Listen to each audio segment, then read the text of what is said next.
Good morning, Jamila. I'm very, very happy to have you back because in the previous podcast episodes we've done together, we've gone deep into health and fitness, nutrition, relationships. As we both continue to have these conversations, we want to go deeper, especially when it comes to relationships, because as health coaches, this is an issue that a lot of people have, myself included. And to be totally transparent, it is the biggest issue that I have grappled with my entire life. Romantic relationships, knowing how to choose the right one, how to be happy in one, how to have a healthy relationship. Full Oh, disclosure, that was my biggest hurdle. yes. How about you? How do you feel about romantic relationships? Because you're no stranger to them. You have 5 children Yeah. and by the same man. So that means y'all were in a relationship for a while. Do Yeah. you want to talk about that at all? Yeah. Well, thank you for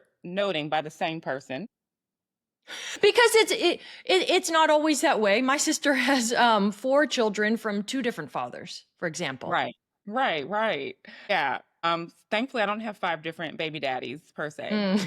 But no, yes. So I was married for 19 years. I'm no expert, clearly, to romantic relationships. However, I've really been on a reflective journey. October of 2020, I separated, divorced in 2021, April of 2021. And, when I say that, people are like, oh my gosh, are you okay? I'm so sorry. I'm like, it was great. It was the happiest thing that I could have ever done for myself. And to some people, that sounds terrible. And some people completely get it. Some people are like, girl, I feel you. Mine too. And I don't think anybody gets married to divorce. But for me, my example, I was very young. Both of us were very young. I was 18 when I met this man. I got married at 20. Basically, he never had lived on his own. He was living with his parents. So when we got married, to me, my experience, I took on a mother role in terms of like I took care of the finances, I managed the household. I literally almost took care of everything. When the car was messed up, I would take it to the shop. Was he the same age as you? Same age. Okay, Same. and so you were kind of the matriarch of the family in your romantic relationship. Yeah. Yeah. And the question I asked myself is why did I do that? Why did I feel like I needed to take on this role? And I really don't have the answer other than I feel like I was in survival mode. It was what it was. Because at that time, I can't speak for who he is today, but at that time, he was not stepping up. So I had to step up. And then also, when I think about growing up, I came from a two-parent household. I saw my grandparents married, my great-grandparents, I knew that they were married. I came from a generation of marriage. And so my thought process was like, you need to just stick it out. You need to work it out. You need to make it happen. And so whatever you got to do to make it work, you do it. Wait a So, minute before you go on, because I'm very interested in this. Did you want to be married to him initially? so to be honest with you, that was very confusing. Let me give you a little background. He and I were on a spiritual journey. At 18 years old, I was rediscovering who I was. I was on this spiritual path, and he was a person that was very spiritual. And at that time, if you looked at other 18-year-olds, they were not spiritual per se. They were just like, let's go to the club. So I was like, this is interesting. He's such a spiritual person. Wow, I really like that about him.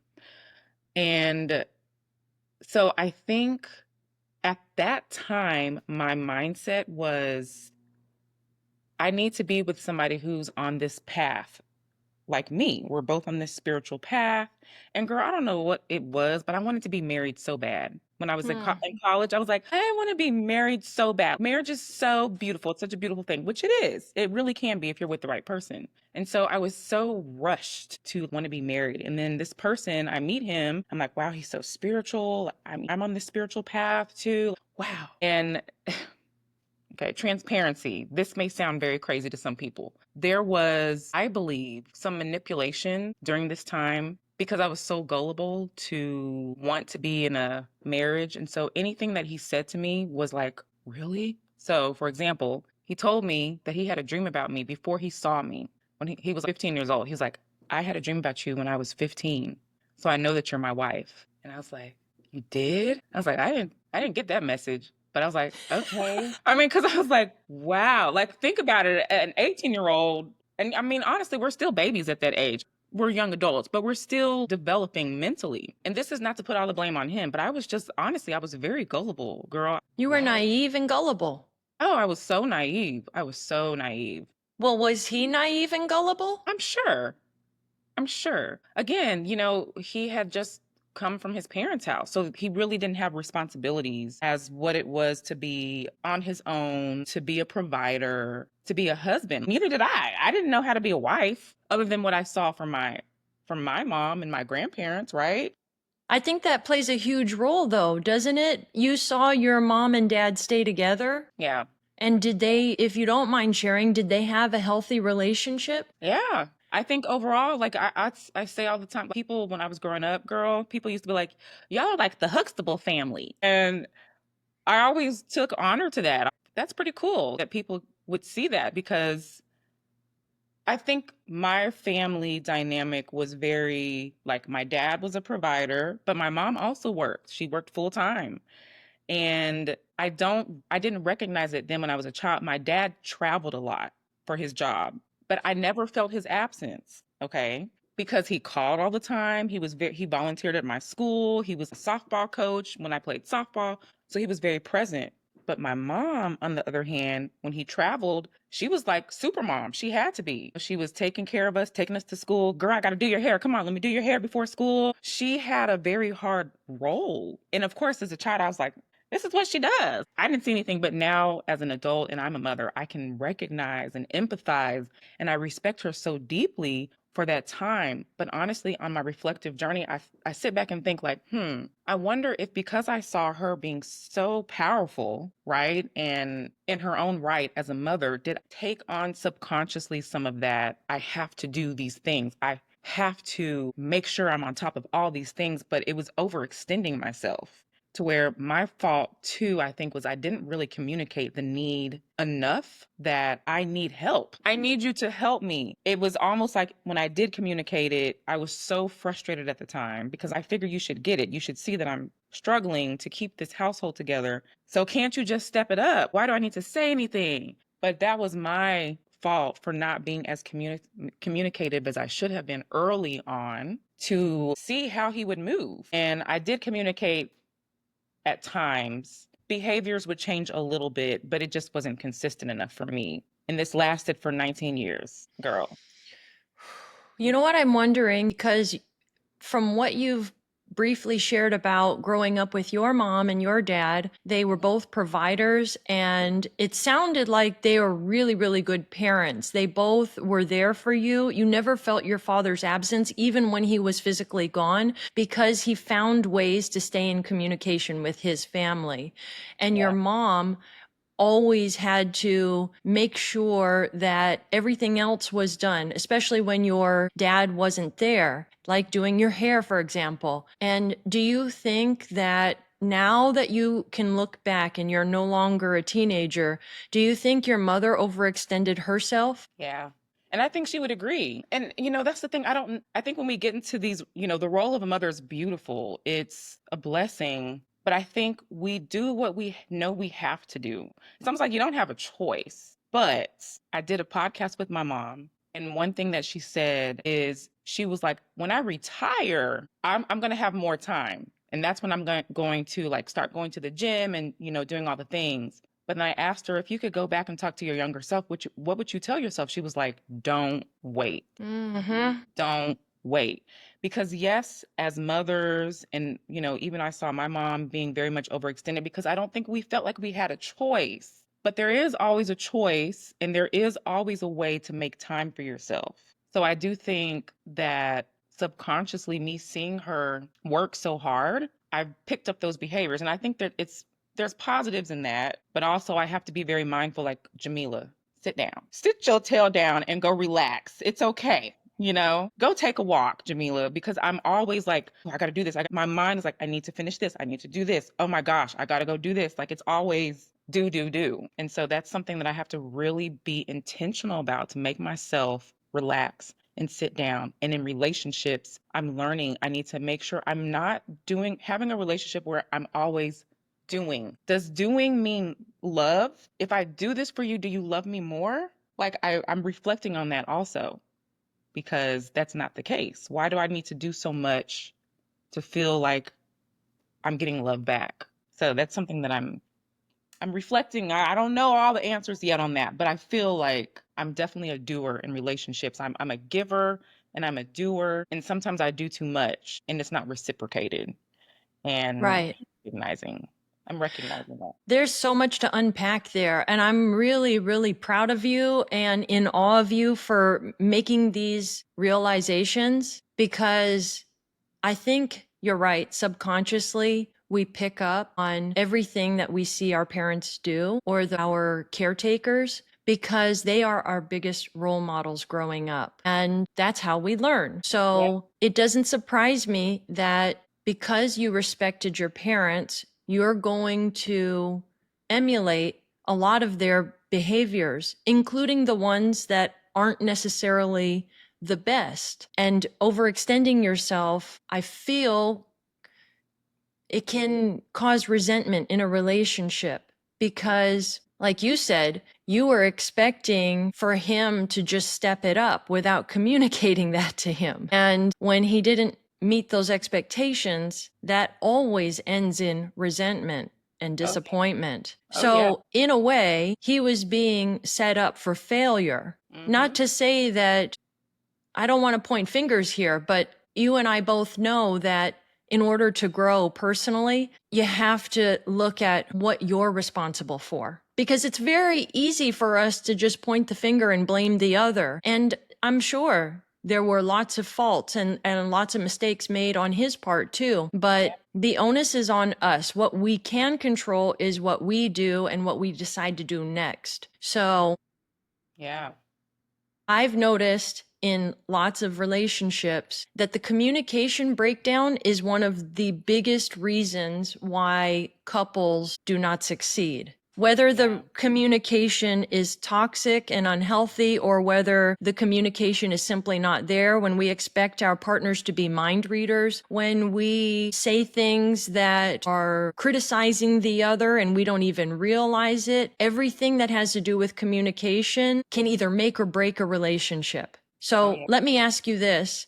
You weren't even sure you wanted to marry this guy because it sounded like you sound like one of those girls that always wanted to be married. Am I wrong in assuming that? Girl, no, I had the whole fairy tale in my head when I was little. I knew I wanted to have 4 kids, but I had 5. I knew I wanted to have 2 girls and 2 boys when I was little. I had named them and everything, girl. When I was young, I was like, I'm gonna have 4 kids and I'm gonna be married and I'm gonna have a beautiful wedding, like the little girl's fantasy. That's not my fantasy. Well, girl, I don't know what you're telling me. But you're not alone. There were a lot of little girls that knew that they wanted to get married. You know, now that I am just learning this about you, you manifested that. Yeah, I guess I did. You didn't, no, you didn't guess, you did. Yeah, And then you went above and beyond. You did extra credit. right, right, right. So I find it interesting that you manifested this dream and this fairy tale. And then when you got into it for real and Mm-hmm. life changed and you got sober to the fact that it wasn't a fairy tale, Mm-mm. At all. try to tell me how you stay in it for 19 years and you have 5 children. Girl, I don't know what the hell I was doing. I'm sorry. No, that's so honest. That's so honest. Well, how about this? Let's break it down. You did want 4 children, so even if it was with the wrong partner, did you think in your heart you still wanted that many children? Every child that I've had, obviously, I could never imagine my life without.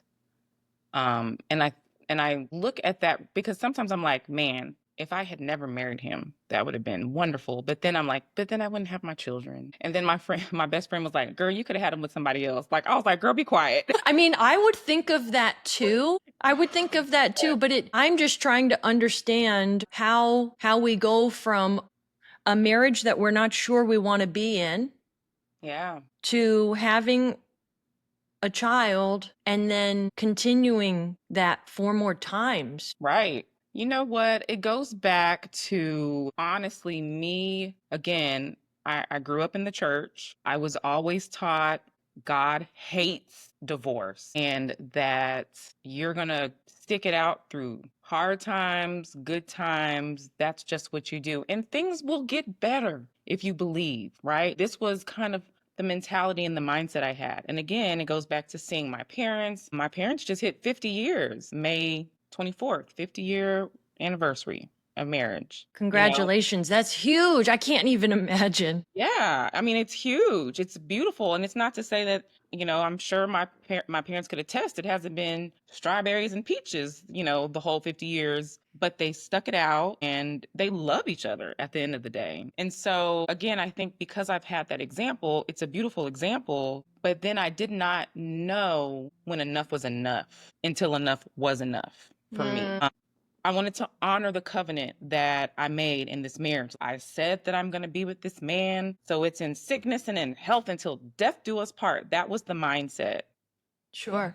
So that's how it ended up lasting that long. As I continued to grow and I started to see things differently along the path, and I started to see trauma that was happening, not only for me, but for my children, I had to take a step back and say, what is this dynamic doing to my children? Because there was a lot of toxicity in communication.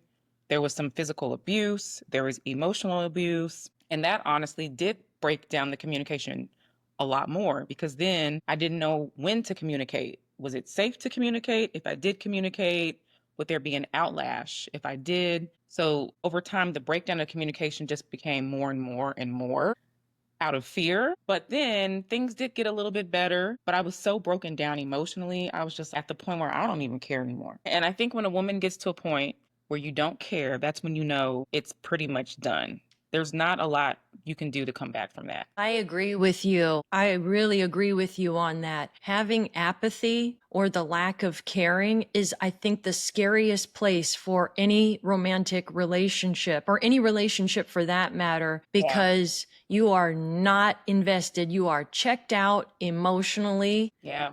There is one thing that I was thinking about, and I really appreciate you being so real about how much the church played a role in how you feel about marriage and Yeah. possibly children. So I was thinking, when you get married, you do not get a divorce. When you make that commitment to someone, you stay with them. You go through the hard times, you go through the good times, you go through everything. There's a lot of respect I have for that. I do. However, when you get into a relationship, I think that it's crucial that you understand that you're both on the same page and you're both in this growing mindset. And sometimes when you're too young, not age-wise, but mentally or emotionally. So I'm talking about, like, you could be a 45-year-old man or woman, and you Yep. might not be emotionally and mentally mature enough to handle what that means to be married to someone.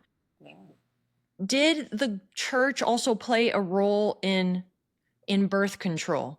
Did you ever think like birth control was an option? No. No. Is that because of the church's influence or how you were raised? Where did that come from? I never thought about it, other than I did not want to take birth control for reasons of my own body. I didn't want it to impact my hormones. And it's interesting because, like, I wasn't a health coach back then. Mm-hmm. I hadn't researched all the things on health and wellness, but I knew that I didn't want my hormones to be impacted by birth control. And so a lot of the birth control was natural and per se, like I would check my temperature, or I was breastfeeding most of the time when I was in early on marriage, because I was pregnant, girl, breastfeeding for like a year and a half, pregnant, breastfeeding for a year and a half. So all that was, when you're breastfeeding, it's very rare to get pregnant because your hormones are still not completely regulated as they would if you're bringing a baby into the world. So anyways, I don't think it necessarily came from the church. Like, that was not a big thing. It was more just me, my body. I wanted to make sure that I could maintain healthy hormones. And so I've tried to find ways as natural as I could to have birth control per se. And condoms weren't ever on your mind as an option? Sometimes, but to be honest, we were not intimate at all that much. Oh, so Yeah, wait, does that mean that every time you were intimate that you got pregnant? basically. Damn. If we're being real. And That's all we're going to be. That's the real. In fact, the last 3 years when I was completely trying to figure out what I was going to do because I don't really care what you do. Honestly, and this is transparent and real too. I don't even think I've told a lot of people this. I remember I was looking for him to cheat on me. I was like, please cheat on me. Please. Because that was my way to get out in my mind. That was my out. If he was cheating on me, ooh, this was it. Rightfully so, I could divorce him in my mind. That's kind of like, and it's sad that it got to that point, but that's the truth. Man, that is some serious real talk right there. I understand that. I haven't felt that way, but I've done the opposite. We can talk about that another time. Hmm. What I'm also hearing is, correct me if I'm wrong, you were in this covenant with this man for many years, and you weren't going to break it based on your spiritual and, religious beliefs Yeah. and how sacred you hold a marriage. And you got to this point where you were like, I really need help getting out of this relationship because I know I made this agreement, this sacred agreement, but at the same time I am so unhappy that Hmm. I hope he can do something Hmm. so that I have a valid excuse to get out. What I'm hearing in that is there's serious conflict between some beliefs, the spiritual beliefs and also the beliefs about being happy. They're not lining up. It's like you needed him to pull the trigger, so to speak. He needed to take that responsibility in ending the relationship. For whatever reason, you were at a point in your life where you couldn't handle or didn't want to take the responsibility for standing up for yourself and saying, hey, I am done. I have really given this all I can give. This is not going any further. And in order for us to be healthy and happy, we can no longer be together romantically. Yeah. And that is true. I did not have the strength or the voice to be able to stand up for myself at that time. And when I kind of reflect back, I remember sitting on my sofa back in this time when I was with him. And I remember just staring in the air and I was like, I'm so miserable. And I said, is this what my life is going to be? Is this what I have to experience for the rest of my life? I'm sitting up here thinking, is this what you want from me? I'm just so miserable. And the only thing that brought me joy, because people would have never known because I put on a face. I was smiley, I was happy, and it wasn't fake because naturally I am joyful. I am a joyful person. But people would have never known the oppression, because I don't think I was depressed, but the oppression that I felt in that situation. I cried many nights of just being so like, this is what I have to deal with for the rest of my life. So disconnected. This person was very emotionally detached, and that was just his personality, very emotionally detached. And I'm a person like my love languages are physical touch and words of affirmation. I never, ever got that from him. But my children pulled me through more than they know because they would always come up to me and be like, Mommy, you're so beautiful, or oh my gosh, Mommy, you're a princess, and stuff like that. It just got me through the tough times in that marriage. They were my life, they were my everything. They are still. And I think, too, another part of the breakdown and I take responsibility for is because I was so in tune with my children. I recognize that I neglected him too. I got to be so in touch with my children. I knew that they needed to be taken care of. They did so much for me just as I did for them. And that was what brought me happiness. And so I focused on that a lot, and I didn't focus a lot on the marriage either. I tell people I cried before the divorce because when the divorce was done, there was no tear in my eye. None. And when the separation happened, there was no tear. Nothing. It was like I cried so many years before that. So when the separation finally happened, I was like, thank God, I am free. I am free to do me. I am free to find my voice. I am free to step out and truly grow. And I am also thankful that the toxicity that my children saw was broken. But there was still that side of me like, man, they are not going to be in a two-parent household, which is what I so desired for them to have because I had that. Yeah. So yeah, that's Wow. Wow. You checked out of that relationship well before it became legally done. oh yeah. So even though you were in the relationship technically for 19 years, you were in it for much less emotionally. Oh yeah.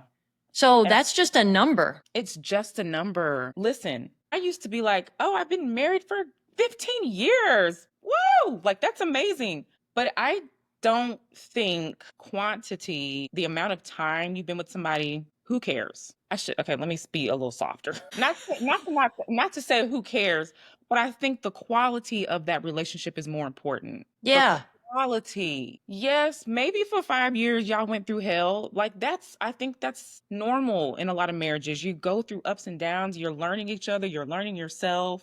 But like you said, if we're not growing and aligning and it keeps being this same like emotional pull and you're, emotionally exhausted or there's toxicity and there's abuse and there's no behavior change, then there comes a time when enough is enough. But the quality of a relationship, I think, is so much more pure. It's so much more important. So, yes, some people can say, I've been with my man or my girl for 25 years. But how much quality is in those years? How much quality is in there? That's what's important. I couldn't honestly say, and this is my experience, I don't feel like there was a lot of quality in that marriage at all. I feel like almost 18 years of that marriage was dysfunctional. And a year of it was like we were trying to figure each other out. We were working actively toward growing and figuring each other out and learning each other. But the breakdown happened very early and it continued and it continued and continued.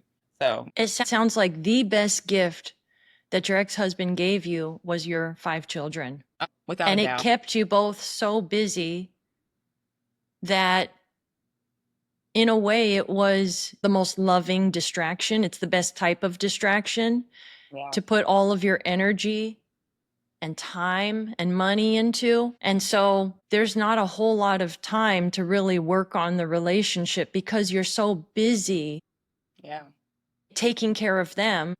I would imagine once they start growing up and there is more time for you and reflection, that it makes sense. You would start to see how miserable you actually are in the relationship. Mm-hmm. And I know that you're a joyful person and that you speak so highly of your children, that they're your joy. Yeah. And you have a wonderful family as well. And so it's enough to distract you from other areas of your life that need tending to. Right. And I love what you said about quality versus quantity, because I'm the same way. When I hear people say, we've been in a relationship for 20, 25, 30 years, I'm like, wow, that's impressive. But I'm always wondering, what is the quality of that relationship? Are Yeah. y'all satisfied? Are you happy? Are you growing? Are you each other's best friend? Is there Yeah. trust? Is there still attraction? And I totally understand. And I've heard this from lots of my friends who've been in long-term relationships, like Yeah. many, many, many years, that you don't have bad days. You will have bad years. You will Yeah. have bad years and you'll have good years. And it's just a matter of, are you both on a similar path where you're willing to grow and continue to step up and be there for each other, and the foundation is unshakable, and that when you got in that relationship, you knew each other well enough to know that you want to go through everything, and that realistically, there's going to be a lot of hard times. What are you going to focus on in your romantic relationship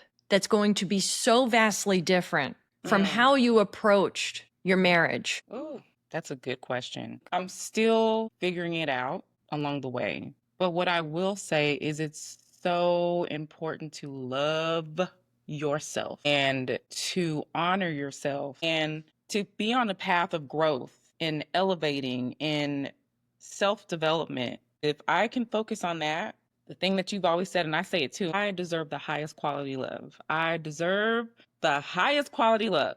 So as we are focused on our own path, we are the highest quality love we can give ourselves. I am the highest quality love I can give myself. And so that is a big focus for me. And I think as time goes on, the attraction to a high quality love will continue to come toward my way, but I'm looking for growth and elevation. Somebody who has to have that growth and elevation mindset has to love themselves, not in a cocky or conceited way, but truly like I honor my body, I honor my time, I honor what I'm doing with my I honor what I'm doing with my time. You know, I take care of my responsibilities. I prioritize what needs to be prioritized. Like that's so important to me. And you have to be emotionally healthy because I can't speak for him, but I know that he came from trauma. He had some trauma, childhood trauma. And again, 18 years old, we don't know what we're doing. We're just figuring things out. But if you're not willing to work on yourself emotionally and heal, don't have to be perfect, but that emotional maturity is a must. I'm not your mama. And I'm not gonna be nobody else's mama. And I have And to you don't want to because that's not attractive. I don't want to. No, I'm not taking the role of mama, which is what I feel like I did in many ways. I enabled a lot of behavior because I had felt like I had no choice. I took care of the house. I really took care of the household. I managed that household by myself. I felt like I was a single mom, even though I was married. To be real, I really did. I felt like I was a single mom, even though I was married. And I think a lot of women have that experience. And so I need first to make sure I'm on top of me, taking care of me, growing and elevating. And I believe as we do that, that right attraction will be drawn to you because you're elevating. So somebody else is going to be elevating with you.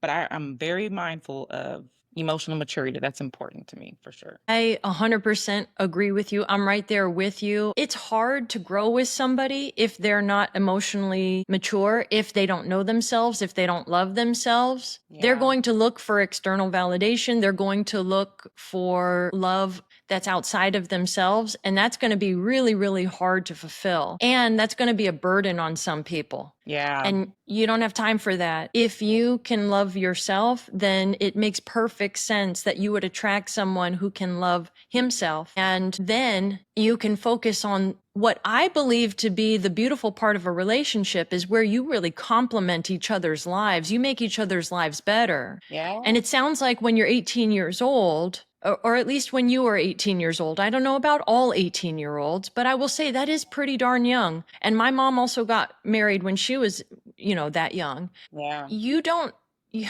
haven't had a lot of time on earth to really get to know yourself. And depending on what your circumstances when you were growing up, whether you had, you came from a healthy two-parent household or you came from trauma or something else, there's Mhm. not a lot of time to know who you really are, what you really need, especially in a romantic relationship. That's a huge undertaking. I think we don't understand what a huge undertaking it is. And I think that people need to definitely experience romantic relationships if that's something that they're interested in.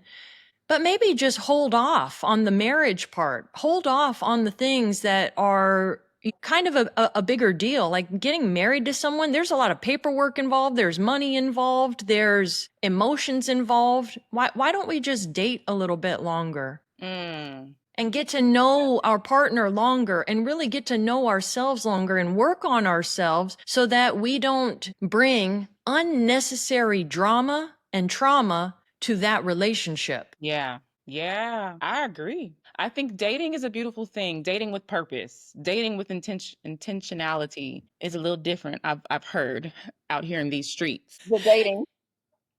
I like that. I like that a lot. Dating with intention. I like that. Yeah. Yeah. And I mean, I know 19-year-olds who've gotten married and they have made it and it has worked for them and they have a beautiful marriage and a beautiful relationship. But I think, like you said, it goes back to the foundation. Are we best friends? Are we at the beginning? Are we friends? First of all, can we say that we're friends? The foundation is so important. And I think sometimes people can really grow into something beautiful if they're willing to work together and work on themselves along the way. I think it's a very individual situation, but I agree. If you know you're not in a place where you still have things to work on, clearly I didn't know what it meant to wife. I was learning along the way. And I think the challenge for me as I've been out of that relationship is a lot of my learning came from that marriage. A lot of my learning of what I am doing in a romantic relationship came from that marriage. But a lot of the things that I did in that relationship were not right. they were not healthy for me or healthy for him per se, overextending myself and the communication breakdown and all these things. So I have to really reflect and figure out what's important for me. How am I going to show up for myself, and how am I going to show up for somebody else to where it's healthy, to where I'm not overextending myself to feel like this is what brings love, you know? So it's a work in progress for sure. It's still a lot of reflecting. There was a question I asked myself a few days ago. What makes you feel loved and supported? And how do you feel when this happens? I was sitting up there thinking, do I even know? When do I feel the most love? I was really thinking about that. So I've really been challenging myself with questions that are uncomfortable, and I'm reflecting and journaling and writing it down because it's important that I know for myself why I attracted this marriage, what my fault was in it, and to make sure that I keep a healthy circumstance around me in the future. I love all of that. And it's so interesting how you and I are on the same wavelength, because in my kitchen right now, I have a board and it says, "What kind of love do you want?" Mm, And it's alluding to romantic relationship. And so yeah. I think about that, and I think about common values, shared values. Yes. It's That's not important. something that we really talk about or think about that often.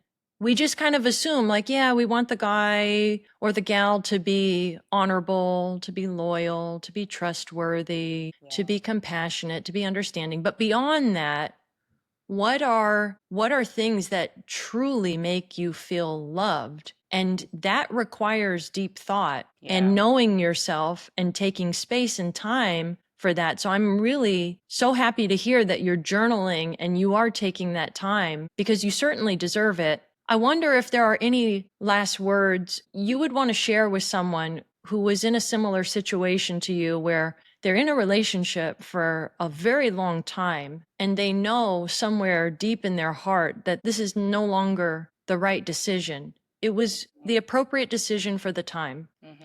but it's time to move on. Everything that could have been done has been tried and it's no longer working. What do you want to say to that person? I think that by you loving yourself, stepping out of a situation proves that you love yourself. And it proves that you deserve the highest quality love.